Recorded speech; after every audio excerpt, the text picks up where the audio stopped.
March 30, 2024 sa Department of La Paz, Bolivia. Sa mataas na lugar ng Los Yungas, ito isang delikadong kalsada sa bundok. Paikot-ikot ang daan, makapal ang fog, madilim at halos walang ilaw. Ang rutang ito ang nagdudugtong sa pangunahing kapital ng Bolivia, papunta sa mainit at humid na mga lambak sa ibaba. Dito ang kalsada ay dikit sa mga bangina na nakamamatay. Napapalibutan ito ng makapal na halaman kaya kapag lumihis ka sa daan, madaling hindi mapansin at halos imposibleng makita ng iba. Noong gabing yon, habang normal na nagpapatrol ang mga pulis, napansin nila ang sasakyan na nakahinto sa gilid ng kalsada. Ito ay isang puting SUV na may palayaw na jack ng pamilya Bakyara. Nakapark ito na patay ang makina at hindi na naka-on ang kanyang hazard lights. Sa unang tingin parang simpleng paghinto lang ito, pero ang mga sumunod na pangyayari ay hindi na magiging simple. Sa loob ng sasakyan, nakita ng mga pulis ang 25-year-old na si Joel Perez na halatang nasa impluwensya ng alak o droga. Ang akala nilang normal na welfare check ay biglang naging mas seryoso. Ang loob ng sasakyan ay mukhang kakaibang malinis at hindi nagulo. Walang basag na salamin at walang mga bagay na nakakalat. Pero ang sobrang kalinisan na ito ang nagdulot ng hinala. Ayon sa forensic analysis, posibleng sinadya itong linisin para mabura ang mga biological evidence. Pagkatapos, dumating ang pinakamahalagang tanong. Nasaan ang 28-year-old na si Odalis Bakyara, ang may-ari ng sasakyan? Nagbigay ng paliwanag si Joel na kalaunan ay naging basihan ng criminal investigation. Sinabi niya na habang pauwi siya galing sa festival sa Tacana, nagkaroon sila ng matinding away ni Odalis, na ayon sa kanya ay dahil sa selos. Ayon kay Joel, pinahinto siya ni Odalis, kumuha ng maliit na halaga ng pera mula sa glove box at naglakad papunta sa bahagi ng kalsada kung saan ay minsan dumadaan ang mga lokal na taxi. Pero hindi tugma ang kwento. Naiwan pa rin sa glove box ang cellphone ni Odalis, ang kanyang bag, lahat ng ID niya at mga bank cards. Lahat ng importanteng gamit ay naiwan sa nakalock na sasakyan na minamaneho ng ibang tao. Paglampas sa bahaging yon ng kalsada ay puro madilim na highway at walang harang na mga bangin. Kahit ganito ang sitwasyon, iginit ni Joel na kusa siyang umalis papunta sa dilim ng gabi. Walang komunikasyon, walang dokumento at walang paraan para makontak ang kahit sino. Ang malaking pagkakaiba ng kwento ni Joel at ang totoong delikadong kalagayan ng lugar ng Yungas ang naging mahalagang bahagi ng kaso ng mga prosecutors. Kalaunan binigyang diin ng mga investigador ng pag-iwan ng lahat ng ID at ang tanging paraan ng komunikasyon ay laban sa natural na instinct ng tao na protektahan ang sarili, lalo na sa ganitong delikadong lugar sa bundok.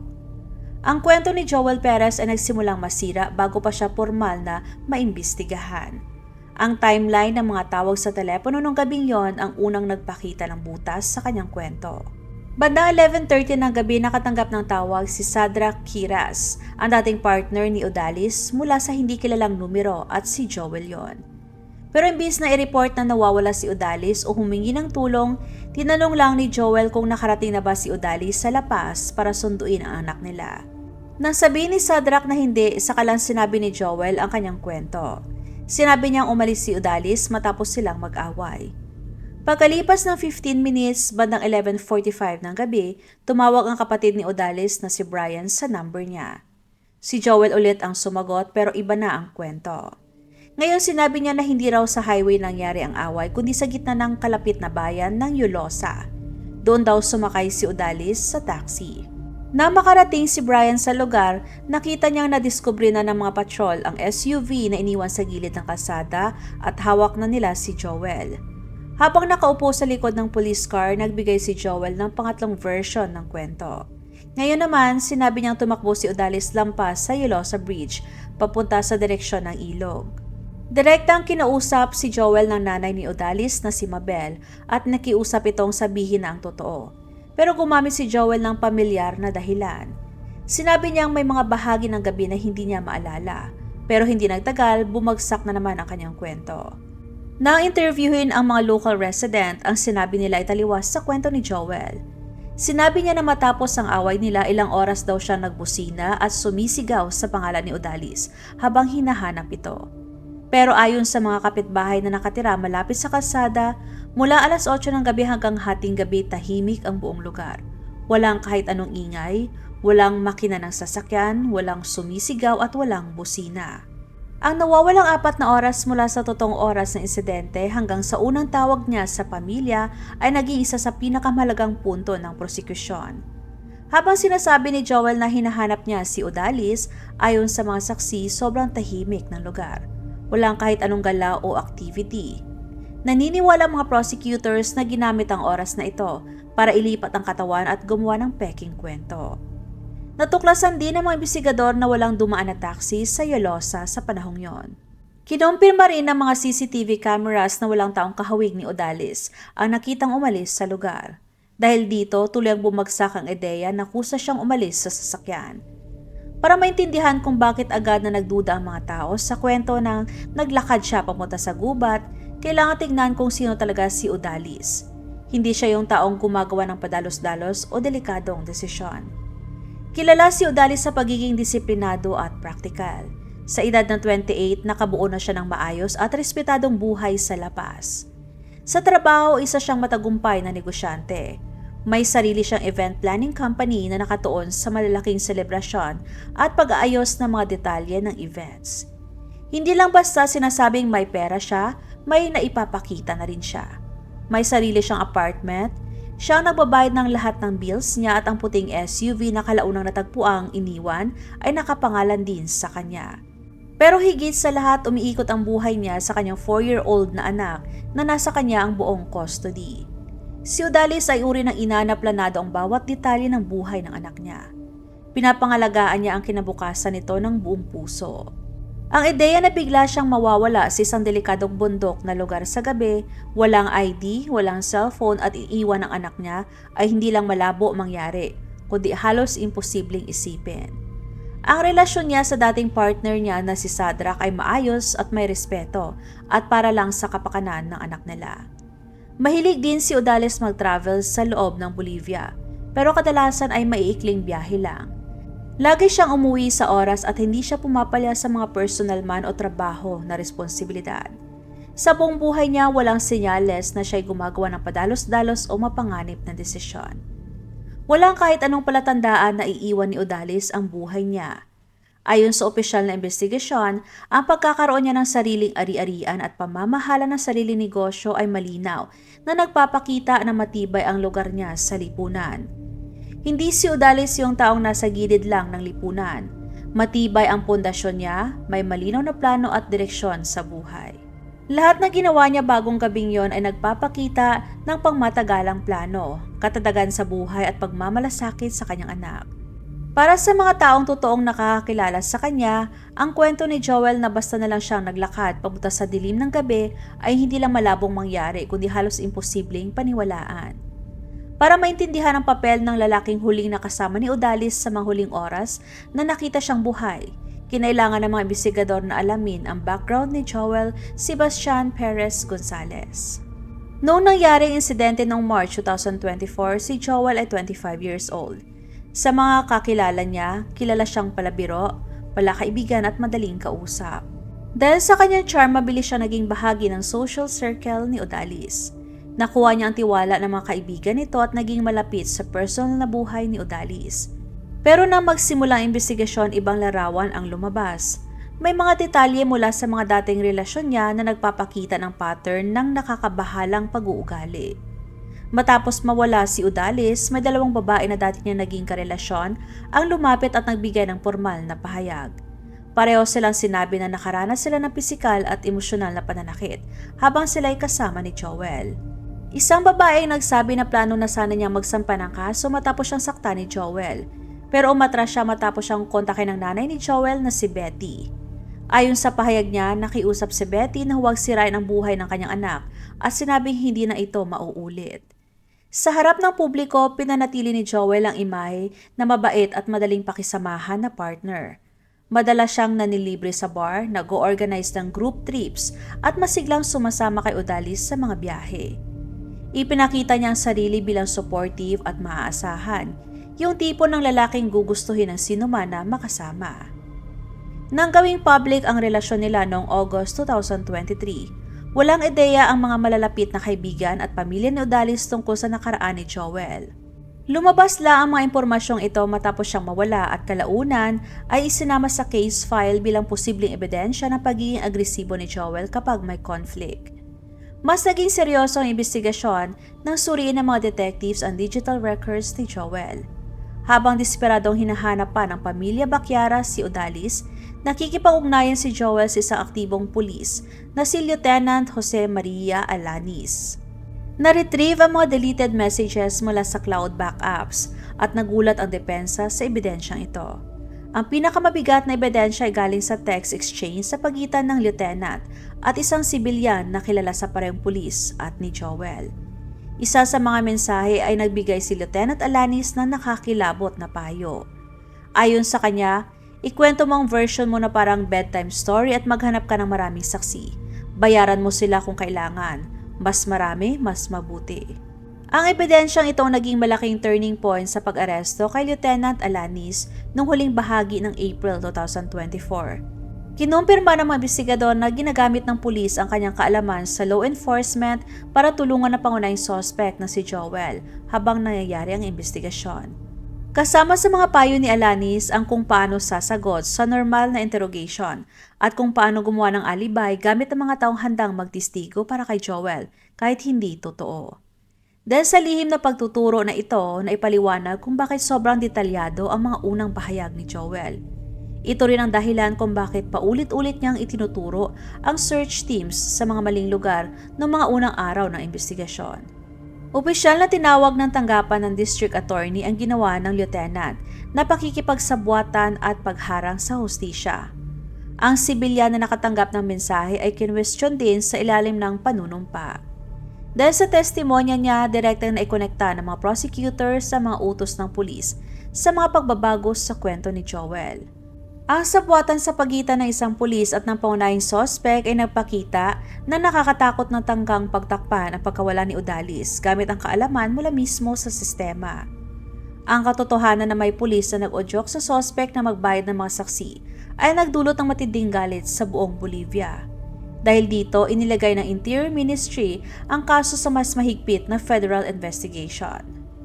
Kung wala ang na-recover na pag-uusap na yon, maaaring nagpatuloy ang depensa sa pag-impluwensya sa opinyon ng publiko at ipakita si Joel bilang biktima lang ng sitwasyon, imbis na isang taong planadong pagtatago ng isang seryosong krimen. Pagkatapos ng gabi ng March 30, hindi na nag-iisa si Joel.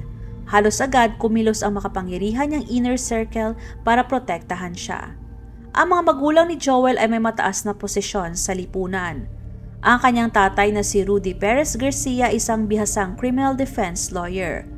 Ang kanyang nanay naman na si Betty Gonzalez ay may malalakas na koneksyon sa healthcare at administrative networks sa La Paz.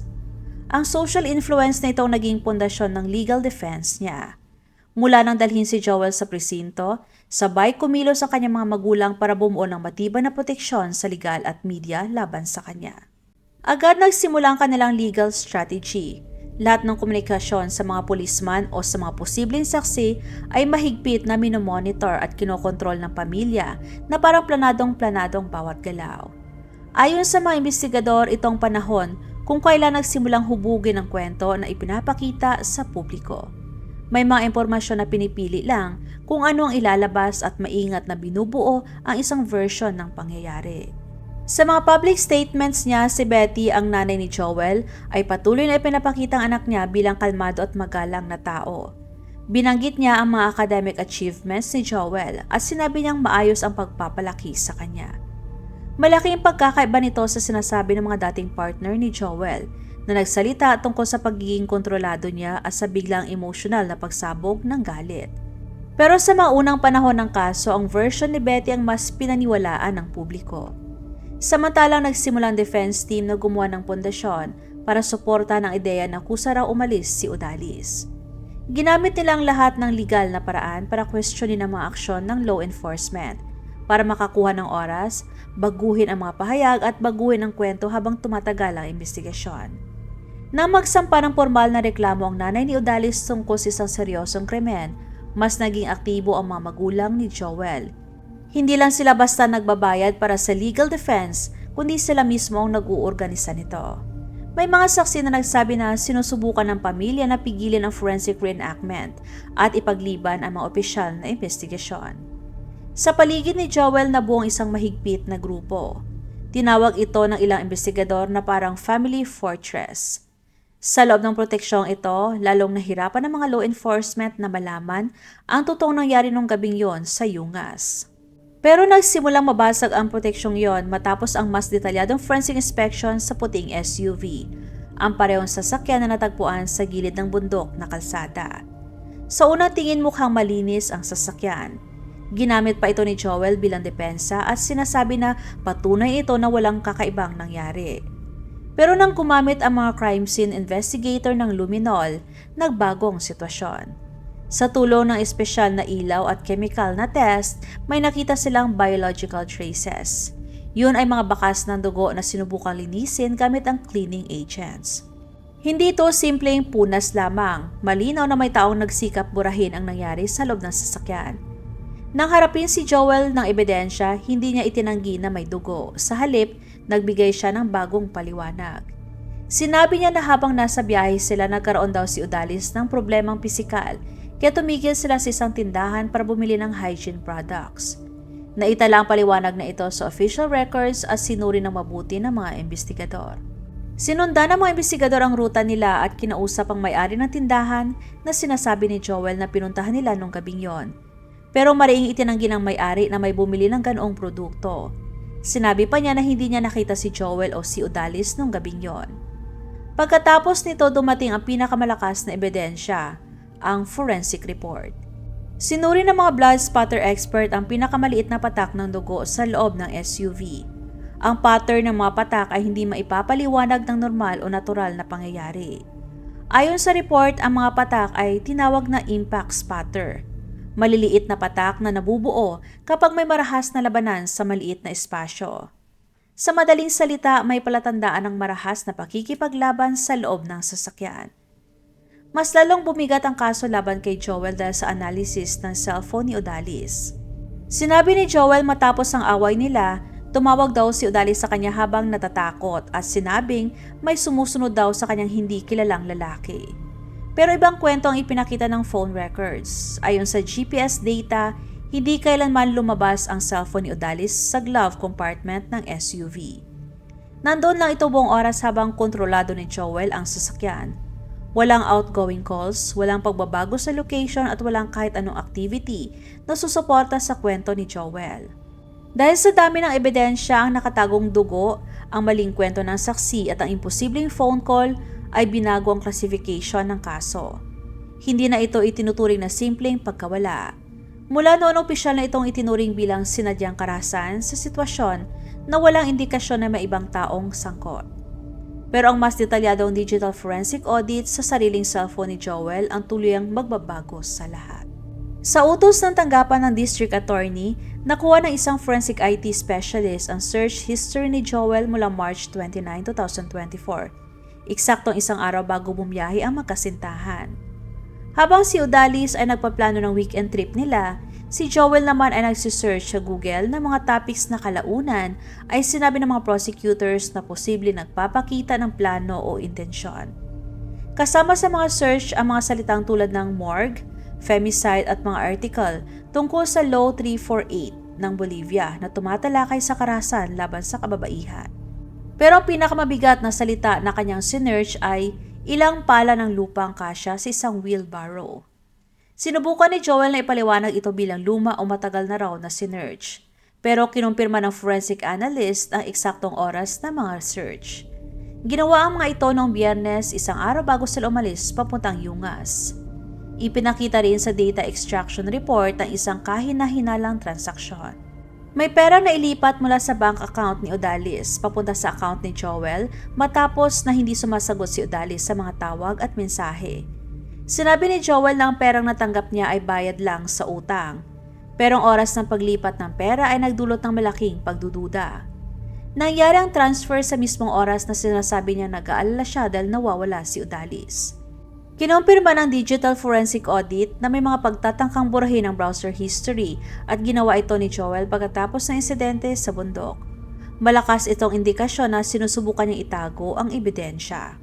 Ang impormasyong ito ang nag-iisa sa pinakamahalagang ebidensya sa kaso ng prosekusyon. Tinanggap ito ng korte bilang legal na ebidensya dahil nakuha ito gamit ang tamang digital forensic process at sinusuportahan ng records mula sa mobile carrier billing. Mas malalim na pagsusuri sa search history ni Joel ay nagpakita rin na naghanap siya ng mga impormasyon tungkol sa mga lokasyon ng morgue at mga legal terms. Ipinakita nito ang posibleng planadong pagtatangkang burahin ng ebidensya na isang marahas na krimen sa liblib na bundok. Kapag pinagsama-sama ang lahat na ito, nabuong isang nakakabahalang larawan. Isang suspect na posibleng kumilos na may plano at mukhang sinusubukang makinabang sa trahedya. Habang tumatagal ang investigasyon, napansin na parang may access ang depensa sa impormasyon mula sa loob. Madalas nilang nalalaman ang mga bagong detalye ng kaso bago pa ito opisyal na ilabas ng law enforcement. Sa pamamagitan ng maingat na pagsusuri sa messaging apps at communication logs, natunto ng mga investigador ang pinanggagalingan ng leak. Isang taong malapit sa kanila, yun ay si Daniela M., isang matagal ng kaibigan ni Odalis. Kilalang kilala ni Daniela si Odalis sa loob ng halos 9 na taon. Nang mawala si Odalis, malapit siya kay Mabel, ang nanay ni Odalis, at aktibong nakikibahagi sa paghahanap. Nakita siya bilang pinagkakatiwalaang kaibigan, isang tao na maaasahan ng pamilya sa napakahirap na sitwasyon. Pero natuklasan ng mga investigador na kabilang din si Daniela sa isang private WhatsApp group na kasama si Joel at ilang tao mula sa kanyang inner circle. Ang impormasyon mula sa pamilya Vacheta, mga updates, hinala at detalye ng pag-uusap sa mga pulis ay diretsyong napupunta sa defense team ni Joel. Dahil sa maagang access na ito, nakakauna ang depensa sa bawat hakbang na inaayos ang testimonya. Naghahanda bago pa man ang police interviews at binabagong legal strategy bago pa makareact ang mga prosecutors. Noong December 2024, matapos i-cross-check ang chat logs at testimonya ng mga saksi, dinakip din si Daniela. Siya ay kinasuhan ng pagkikisabwat at pagharang sa hustisya o obstruction of justice. Dito na ipaliwanag kung bakit sa loob ng ilang buwan, nahirapan ang investigasyon dahil sa planadong pagtutol sa bawat hakbang. Noong parehong buwan, nakakuha ang investigador ng audio recording mula sa isa sa malalapit na kaibigan ni Joel na si Israel. Kinumpirma ng forensic audio analysis na ang voice message ay ipinadala sa isang private WhatsApp group noong April 1, 2024, isang araw lamang matapos mawala si Odalis. Sa recording, ibinahagi ni Israel ang nakakakilabot ng detalye na hindi pa inilalabas sa publiko o sa opisyal na search teams. Sinabi niya na allegedly natagpuan na si Odalis na patay at inilarawan pa niya ang kalagayan ng katawan, kabilang na ang pagkakabigkis ng mga kamay nito. Tinawag niya ang insidente bilang Joelcito's mistake, gamit ang palayaw na nagpapakita ng pagiging pamilyar at posibleng first-hand knowledge sa grupo ng chat. Mahalagang tandaan na binanggit din sa mensahe ang posibleng ebidensya ng sexual aggression, pero nanatili itong unverified rumor sa chat dahil walang katawan ang opisyal na natagpuan noong mga panahong yon. Bagamat hindi ginamit ng mga prosecutors ang voice message bilang direktang ebidensya ng sanhi ng pagkamatay, naging kritikal na piraso ito ng ebidensya dahil ipinapakita nitong alam na ng inner circle ni Joel na patay na pala si Odalis nung siya ay nakatala pa bilang nawawala sa records ng otoridad. Batay sa nilalaman ng mensahe, inaresto ng mga pulis si Israel at 3 iba pa. Direktang taliwas ang recording sa mga pampublikong pahayag ni Joel na simpleng naglakad lamang si Odalis mula sa sasakyan. Ang katotohanang pinag-uusapan na ng kanyang mga kaibigan ang kondisyon ng katawan sa loob ng 24 hours mula sa insidente ay naging mahalagang indikasyon ng sabayang pagtatakip sa krimen. Ipinapakita nito na ang mga pinakamalapit kay Joel ay hindi lang mga tagamasid. Aktibo silang nakikilahok sa pagliligaw ng investigasyon at malamang alam nila kung paano magtatapos ang kwento mula sa simula. Tinuring ng mga prosecutors ang mga aksyon na ito bilang evidence tampering at pag-iwas sa pagbibigay ng mahalagang impormasyon sa ongoing investigation. Ang voice message ni Israel ay opisyal na nag-transform ng dating friend group sa person of interest, na ang kanilang katahimikan ay nagpabagal sa paghahanap ng hustisya na umabot sa loob ng 9 na buwan. Ang huling reconstruction ng mga pangyayari noong March 30, 2024 ay nakabatay sa GPS tracking ng SUV at cell tower signal analysis. Ang trip papunta sa festival sa Tacana na orihinal ay plano ni Odalis na puntahang mag-isa ay naging outing nilang dalawa matapos iginit ni Joel na sumama siya. Mga litrato na kuha nung araw na yon ang nagpatunay na magkasama sila ni Odalis na nagmamaneo ng nakangiti. Ngunit nagbago ang sitwasyon pabalik sa La Paz. Ayon sa digital records, ang turning point ay nangyari pagkatapos ng alas 5 ng hapon. Habang tumadaan ang magkasintahan sa region ng Los Yungas, biglang huminto ang SUV sa isang liblib na lugar, malayo sa mga bayan, sa mga bahay o kahit sa CCTV cameras. Ang paghinto na ito ay tumagal ng mahigit 2 oras, mas matagal kaysa sa simple paghinto lang para bumaba ng tao. Ito ay isang lugar na remote, walang koneksyon at dito nagsimula ang pagbabago ng lahat. Ayon sa prosekusyon, sa panahong yon sa liblib na paghinto sa bundok, naganap ang isang marahas na pangyayari sa loob ng sasakyan na nag-iwan ng mga bakas ng dugo na natuklasan kalaunan. Pagkatapos na paghinto, nagbagong kilos ng SUV. Si Joel ang kumuha ng manibela na nakumpirma sa pamamagitan ng seat weight sensors at pagbabago sa paraan ng pagmamaneho na naitala ng onboard telemetry. Nagpatuloy ang SUV papuntang La Paz, ngunit tulad ng naitala sa kaso, ang cellphone ni Odalis ay nananatiling walang galaw, hindi gumalaw sa loob ng sasakyan. Dito nagsimula si Joel sa kanyang pagtatakip.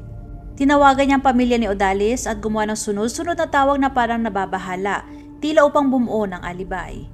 Ngunit ang GPS records ay nagsabi ng ibang kwento.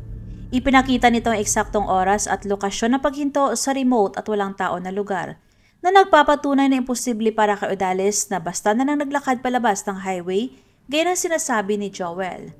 Mas malala pa, ipinakita ng data na habang ginagawa ni Joel ang mga sinasabing nababalisa sa tawag, ang cellphone ni Odalis ay nananatiling katabi ni mismo ni Joel.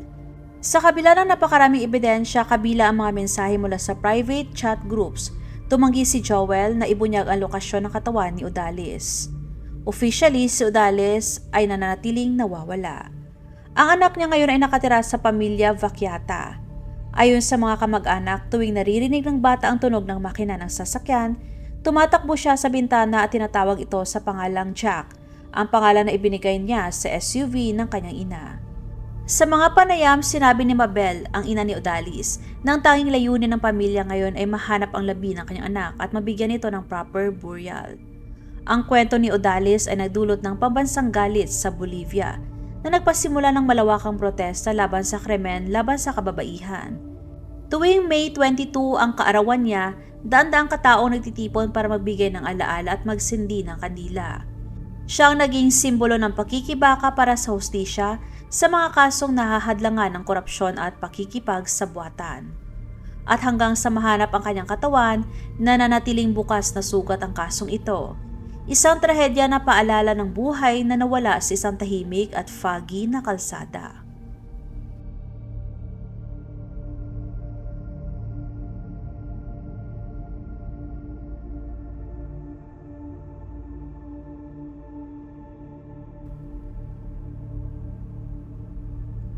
Huwag magatubiling ibahagi inyong mga saloobin at komento. And please huwag kalimutang mag-like and subscribe sa aking channel kung hindi mo pa nagagawa. Magkita-kita tayo ulit sa aking susunod na video. Maraming salamat!